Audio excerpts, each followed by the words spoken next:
దేవుని యొక్క అతి ఘనమైన నామమునకు స్తోత్రం కలుగునుగాక. ఈ పునరుద్ధాన దినమున మీకందరికీ వందనాలు తెలియచేస్తున్నాను.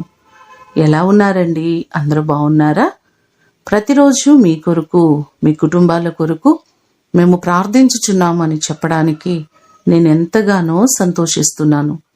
మీరు కూడా ప్రతిదినము మా కుటుంబం కొరకు, మా పరిచర్యల కొరకు ప్రార్థించవలసిందిగా ప్రభు పేరట మీకు తెలియచేస్తున్నాం. ఎంతోమంది దైవజనులు మమ్మలను ప్రేమించి ప్రతిదినము మీ కామెంట్ల రూపంలో మీ ప్రోత్సాహాన్ని తెలియచేస్తున్నందుకు నా హృదయపూర్వక వందనాలు తెలియచేస్తున్నాం. మీ కొరకును, మీ పరిచర్యల కొరకును మేమెంతగానో ప్రార్థిస్తున్నాం. ఈ దినము మిమ్మలను బలపరచు దేవుని మాట. నీ మందిరమునందు నివసించువారు ధన్యులు, వారు నిత్యము నిన్ను స్తుతించుదురు. కీర్తనలు 84వ కీర్తన 4వ చరణం. కోరహు కుమారులు ఈ 84వ కీర్తనలో దేవుని మందిరము యొక్క ప్రాముఖ్యత, విశిష్టతను చాలా విపులంగా రాయడం మనం చూస్తున్నాం.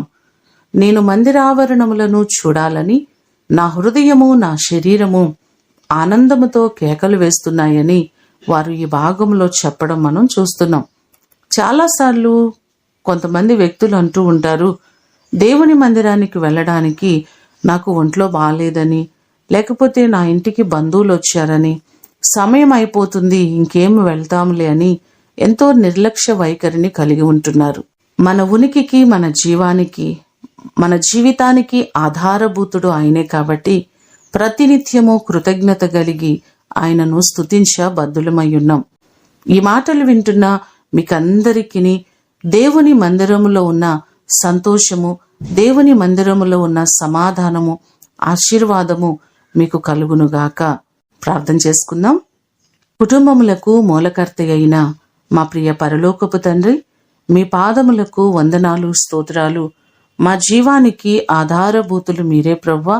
నీ కృప వలన మేము నిత్యము నిన్ను స్తుతించేవారిగా, నీ నామాన్ని ఘనపరిచేవారిగా మమ్మల్ని ఉంచండి. నీ మందిరమునందు నివసించువారు ధన్యులు అని లేఖనం సెలవిస్తుంది. మేము నీ మందిరము పట్ల ఆశ కలిగి, ఆసక్తి కలిగి నీ పాదాల చెంత గడపటం మీరు మాకు నేర్పించండి.